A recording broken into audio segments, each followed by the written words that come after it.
Há uns meses atrás, eu fiz uma pergunta ao Senhor. E não é que é uma receita, mas eu estava lendo Lucas 10 e o Senhor ele fala como devemos herdar a vida eterna, né? Os discípulos perguntam ao mestre. E naquele momento eu não entendi, mas eu escrevi bem no meu caderno devocional a frase, a pergunta, né? Só que o Senhor ele não respondeu.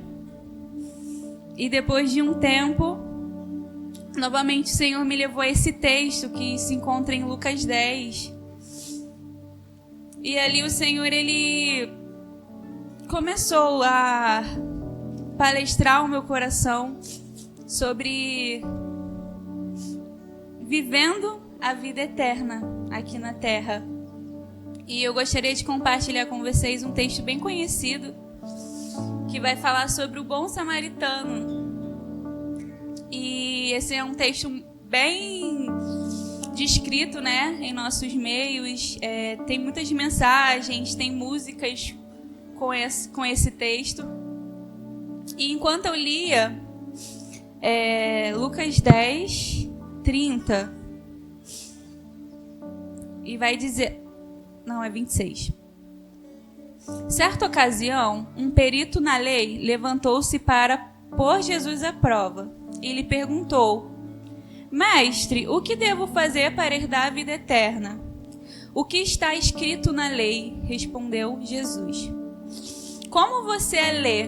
Ele respondeu: Ame o Senhor, o seu Deus, de todo o coração, de toda a sua alma e de todas as suas forças e de todo o seu entendimento, e ame o seu próximo como a si mesmo. Disse Jesus: você respondeu corretamente, faça isso e viverá. E o 29, mas ele, querendo justificar-se, perguntou a Jesus: e quem é o meu próximo? Em resposta disse Jesus: um homem descia de Jerusalém para Jericó, quando caiu nas mãos de assaltantes. Estes lhe tiraram as roupas e espancaram-no e se foram, deixando o homem quase morto. Aconteceu estar descendo pela mesma estrada um sacerdote quando viu o homem. Passou pelo outro lado, e assim também um levita quando chegou ao lugar e o viu. Passou pelo outro lado, mas um samaritano, estando de viagem, chegou onde se encontrava o homem. E quando viu, teve piedade dele, aproximou-se, enfaixou-lhes a ferida, derramando nela vinho e óleo. Depois colocou-o sobre o seu próprio animal, levou-o para uma hospedaria e cuidou dele. No dia seguinte, deu 2 denários aos hospedeiros e lhe disse: cuide dele, quando eu voltar, lhe pagarei todas as despesas que você tiver. E eu já tinha lido esse texto muitas vezes e eu sempre me colocava ali como bom samaritano, né? Como uma pessoa que tem que ter piedade, e realmente, é literalmente isso. Mas ali, enquanto eu li esse texto, o Senhor, ele me falava assim: filha, eu sou o samaritano nessa história. Aquele homem que foi espancado, que tiraram a roupa dele e ficou quase morto, é você, é a igreja, são as pessoas. E o mundo, ele faz isso conosco. O mundo, ele nos fere, o mundo, ele nos machuca, o mundo, ele rouba tudo que há em nós. Ele retira tudo e ele nos deixa largados, quase nus, sabe? Feridos, machucados. E o Senhor, ele diz que ele é esse homem, o homem que estava passando, um peregrino pela terra, e ele vê aquele homem e ele tem piedade. E esse é o nosso Jesus. E algo lindo nesse texto é que ele pega, né, o texto vai dizer que ele pega aquele homem, ele enfaixa as feridas, derramando nela vinho e óleo. Depois colocou-o sobre o seu próprio animal e levou-o para uma hospedaria e cuidou dele. E aí o Espírito Santo, ele trouxe ao meu coração: filha, essa hospedaria, a igreja, é a minha casa. É o lugar a qual eu preparei para os meus filhos, um lugar de segurança, um hospital, um lugar que acolhe. Eu fui até pesquisar sobre o significado de hospedaria e é literalmente um lugar acolhedor, um lugar que acolhe, um lugar que abriga pessoas que estão de viagens, que não têm onde ficar. E aí, né, o Senhor, ele vai dizer, aí o texto vai continuar dizendo que Jesus, ele levou esse homem para a hospedaria e cuidou dele. No dia seguinte, deu 2 denários ao hospedeiro e lhe disse: cuide dele, quando eu voltar, lhe pagarei todas as despesas que você tiver. E aqui, né, isso foi algo que eu perguntei ao pastor, e vai dizer exatamente o que Cristo fez, que ele paga um preço. Ele deu 2 denários. Ele pagou ali a hospedaria, pagou o hospedeiro, e ele pagou um preço para aquele homem. E ele diz: olha, ele disse ao hospedeiro, eu vou, mas eu vou voltar. Isso me levou a João 14, Ingrid, que é quando Jesus, ele diz aos discípulos para eles não ficarem, né, desesperados. Eu vou preparar uma casa para vocês, eu vou preparar um lugar, mas eu vou voltar e eu deixo o meu espírito. E aqui o Senhor, ele fala exatamente que o espírito, o hospedeiro é o espírito do Senhor. E essa é a casa de Deus, esse ambiente, um ambiente de cura, um ambiente de restauração. Aquele homem, o texto, ele não diz que o homem, as feridas dele já cicatrizaram. Ele vai dizer que Jesus, ele derramou, né, o óleo, o vinho, enfaixou-lhe, mas a ferida ainda estava ali e deixou o hospedeiro cuidando, sabe? E esse também é um papel, né, da nossa liderança, através da palavra do Senhor, que cuida, que sara, que continua colocando, né, o vinho, o óleo nas nossas feridas, que continua enfaixando, né, pastor? Quando a gente está naqueles dias maus, e a gente tem a nossa liderança, a gente tem o nosso Deus, mas também tem os nossos líderes, a quem nós podemos recorrer. E essa é a casa do Senhor, esse é o modelo de igreja que Cristo deixa. Uma igreja que acolhe, uma igreja que abraça, uma igreja que cuida, sabe? Que sara as feridas. E eu gostaria também de ler com vocês 1 Coríntios 13, que vai continuar falando sobre o amor, e é um texto também bem conhecido. Voltando à pergunta, né, daqueles homens que estavam com Cristo, ele vai dizer: como hei de herdar a vida eterna? A Bíblia, ela não vai... Espera rapidinho. Achei. Isso não é uma receita, assim, algo. Existem várias etapas, mas o Senhor, ele vai falar sobre um caminho ainda mais excelente, pastora Valéria, que é o amor. Ele vai dizer que há um caminho, mas que há um caminho ainda mais excelente para a igreja do Senhor. E o apóstolo Paulo, ele é um homem que combatia muito isso, ele falava muito isso às igrejas, né? Em todas as cartas paulinas, Paulo, ele sempre fala sobre o amor, ele sempre vai dizer, não tem uma carta de Paulo que ele não fale sobre amar uns aos outros. E ele vai falar sobre isso de forma mais exata. E ele vai dizer: passo agora a mostrar-lhe um caminho ainda mais excelente. Ainda que eu fale a língua dos homens e dos anjos, se não tiver amor, serei como um sino que ressoa, ou como um prato que retine. Ainda que eu tenha o dom de profecia e saiba todos os mistérios e todo conhecimento, e tenha uma fé capaz de mover montanhas, se não tiver amor, nada serei. Ainda que eu dê aos pobres tudo o que possuo e entregue o meu corpo para ser queimado, se não tiver amor, nada disso me valerá. E aqui vai falar sobre o amor de Deus. Eu já vi, antigamente eu usava muito isso como o meu amor, sabe? Eu sempre colocava esse texto, mas aqui vai falar sobre o amor de Deus. E esse amor, ele transborda sobre nós e vai falar: o amor é paciente, o amor é bondoso, o amor não inveja, o amor não se vangloria, o amor, ele não se orgulha, não maltrata, não procura seus interesses, não se ira facilmente, não guarda rancor. O amor não se alegra com a injustiça, mas se alegra com a verdade. O amor tudo sofre, tudo crê, tudo espera e tudo suporta. O amor nunca perece, mas as profecias desaparecerão. As línguas cessarão, o conhecimento passará. Mas o amor de Deus, ele será eterno. E o Senhor, ele deixa esse modelo para a igreja dele. Ele vai dizer sobre um caminho de excelência, um caminho excelente, sabe?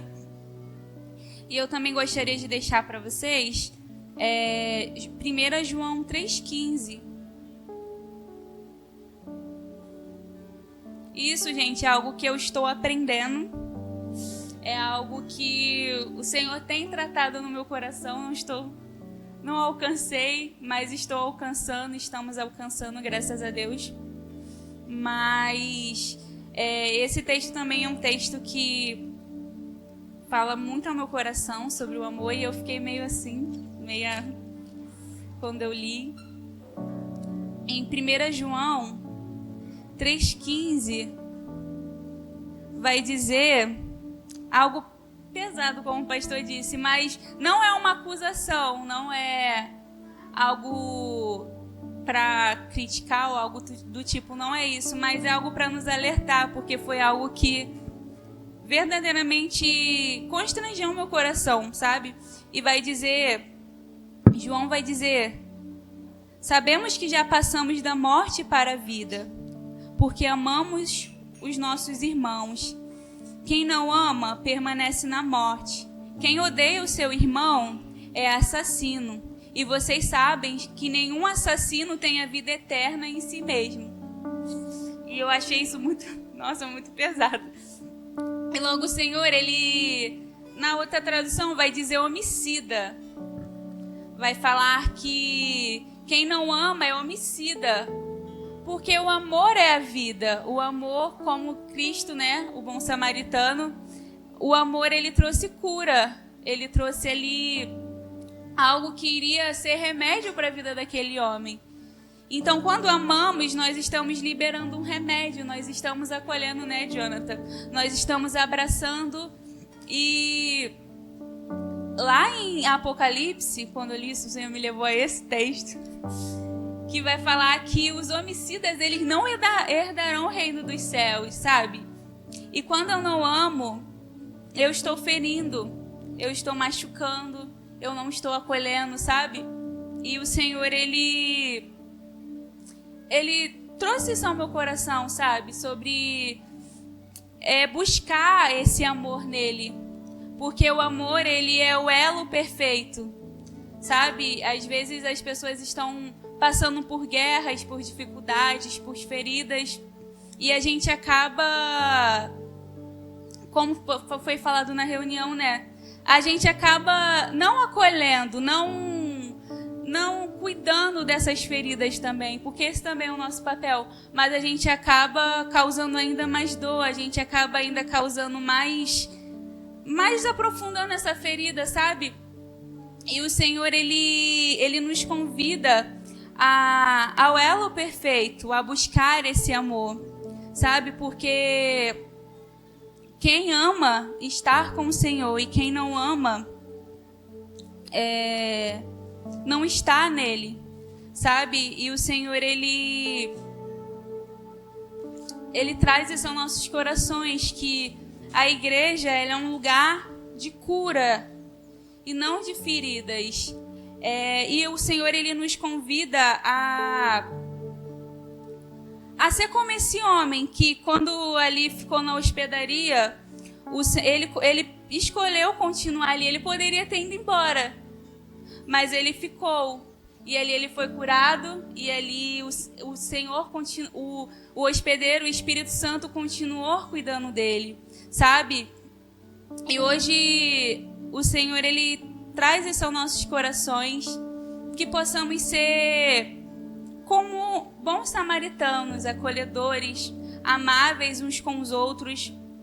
E algo também, durante essa meditação, que vai contra o amor, e algo também que eu estou aprendendo. O que vai contra o amor? O que vai contra o amor, irmã Camila?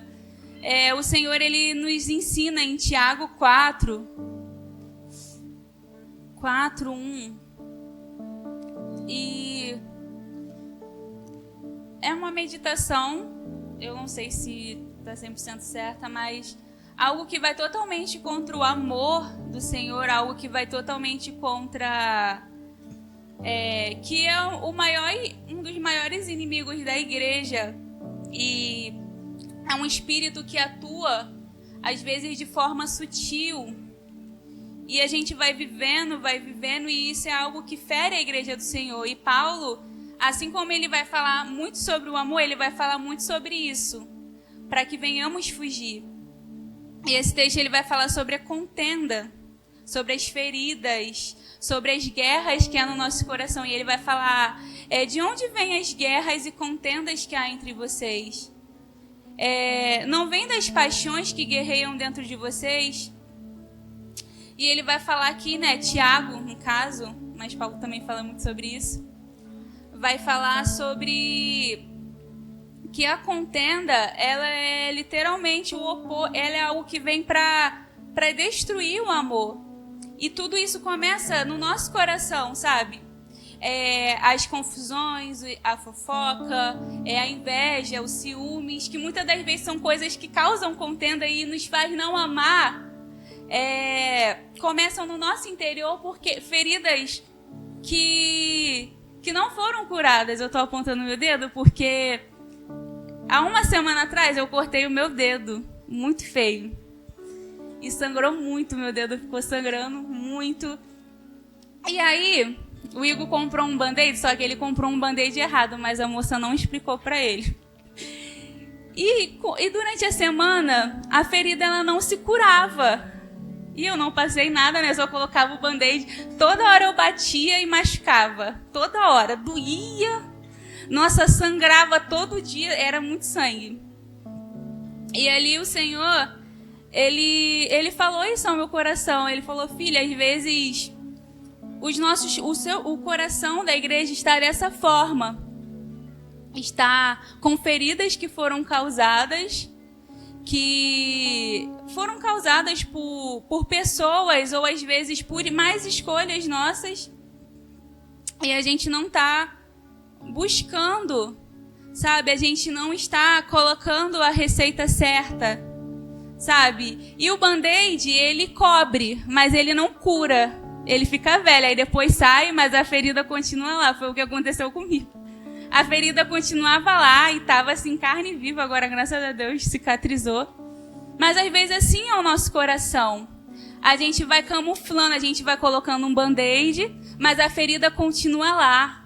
E há ciúmes, há divisão, há intrigas, sabe? E a gente sempre olha para o nosso irmão com um olhar ruim. A gente não consegue amar o nosso irmão por conta dessas feridas que há em nossos corações, sabe?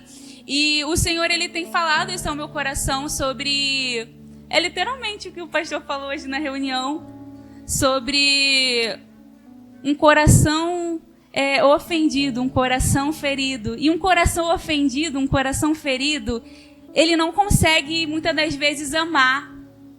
Ele não consegue porque os seus olhos sempre vão estar nas coisas ruins, sabe? Eles sempre vão estar no pior, aqueles pensamentos de que não vai dar certo, de que não vai acontecer. E isso é causado por conta do pecado, né? E muitas das vezes nós olhamos amor como um amor humano, sabe? A gente acaba amando com esse amor que julga, que aponta, Não sei se está fazendo sentido, mas nós às vezes amamos como seres humanos, e o amor humano ele é falho, porque o amor humano ele acusa, ele critica, ele só vê defeito, sabe? Ele só aponta. E esse não é o amor de Deus. Então, o que isso tem a ver com o bom samaritano? É o oposto, porque esse homem, ele se permitiu ser curado naquele lugar. Sabe, hoje Cristo, ele nos chama a esse lugar de permanecer. Sabe, de permanecer ali, ó. Porque não sei se já aconteceu isso com vocês, mas às vezes ficar doente, aí o médico fala uma coisa, uma ferida, fala pra você fazer isso, mas você faz ao contrário, igual eu. Toda hora, né, o meu machucado ficava sangrando, por quê? Porque eu ia lá, e tem muitas das vezes, quando a ferida tá quase cicatrizando, a gente arranca a pele. E aí volta a doer, a gente tira aquela casquinha. Sabe? E o Senhor, ele nos convida a permanecer nesse lugar de cura. Sabe? Nesse ambiente que é onde o bálsamo de Gileade ele é derramado, sabe? Onde a transformação. E o Senhor, ele nos convida a esse lugar de nos esvaziar, de deixar, tipo assim, expor as nossas feridas diante do Senhor. Esses dias eu senti algo que era algo que me feria muito, que é a raiz da rejeição. Eu tenho muita dificuldade com isso. E é algo que sempre voltava, e eu sempre achava que o mundo não gostava de mim, e na minha mente ninguém mais gostava, era uma coisa assim surreal. E eu falei, Deus, eu não quero mais camuflar isso, eu quero ser curada. Sabe, eu não quero mais, sabe, de tempo em tempo voltar ao mesmo lugar. Daí eu falei isso com a Carol, de tempo em tempo voltar a mesma dor, ficar chorando. Eu falei, Deus, eu não quero. Eu quero ser curada, eu quero ser transformada. E isso gerava vários sentimentos, vários pensamentos. E o Senhor trazia esse sentimento, sabe, de divisão às vezes. Até mesmo de inveja, de ciúmes. Isso é algo que a gente sente, isso é do ser humano. E de divisão, de às vezes não conseguir perdoar o meu irmão, de guardar rancor, raiva. E o Senhor, eu falei ao Senhor, Pai, eu quero permanecer nesse lugar, eu quero permanecer nesse lugar de cura, que é onde eu tenho contato com a sua palavra, na sua igreja, sabe? Buscar mais do Senhor, orar especificamente, estar com os meus líderes, que tem sido crucial nesse momento de cura do meu coração. E é esse lugar, sabe? E às vezes eu acho que... Estava até lendo isso ontem, que Satanás hoje, uma das coisas que ele faz é tentar nos afastar da nossa liderança. Eu não ia falar sobre isso, mas é o que eu li e eu percebo isso. E essas são umas artimanhas, sabe? E hoje nós temos líderes de Deus, líderes que verdadeiramente têm uma intimidade com o Senhor, sabe? Todo mundo sabemos disso. Mas são homens, é um homem e uma mulher, são homens e mulheres. E às vezes eles falham, sabe? Mas Satanás, aí entra o amor humano. A gente começa a olhar com o amor de acusar, não. E a gente começa a se afastar, e a gente começa a estar distante. E aí quando Satanás entra, sabe? Muitas das vezes nós saímos desse lugar de proteção, porque a casa de Deus, ela é um lugar de proteção. Estar perto dos nossos líderes também é um lugar de proteção. Vemos Josué e Caleb que sempre estavam perto. E o que ajudou aquele homem, né, o homem que sofreu o assalto, foi permanecer naquele lugar. Foi permanecer ali em contato com a palavra, em contato com Deus, em contato com um bálsamo que poderia curá-lo. Sabe? Eu não estou dizendo que a igreja é um lugar perfeito, eu vou até usar o que a Bia sempre diz, sobre que a igreja é um Japeri lotado. Quem aqui já andou de Japeri sabe que uma vez eu desmaiei no Japeri, é horrível. Nunca mais. Tenho trauma. Mas a igreja, ela é literalmente um treino pro céu, é um Japeri lotado. E vai ter horas que o irmão vai desmaiar do seu lado, vai ter horas que um vai pisar, vai ter horas que um vai gritar, porque às vezes é um barraco, né? Mas, esse amor é o que nos faz perdoar, nos faz ter amor, nos faz amar como o amor de Deus, né? Um amor que tudo sofre, um amor que tudo crê, um amor que suporta o irmão, sabe? Que se alegra, que não contende, sabe, igreja? E o Senhor, Ele nos convida a esse tempo, sabe? É algo que o Senhor tem me ensinado, e eu gostaria de compartilhar que nós não venhamos buscar em Deus o amor dele, não o amor humano, sabe? E estar exposto a esse lugar de cura. Quantas vezes eu fui curada, né? E quantas vezes eu ainda vou ser curada aqui? E é uma extensão de tudo que nós vivemos em secreto. E Deus, Ele nos deixa, é um presente. Olha, Deus, eu sempre falo isso, Deus, Ele envia o seu Filho, Ele deixa a sua palavra, Ele deixa o seu Espírito e Ele ainda nos deixa líderes.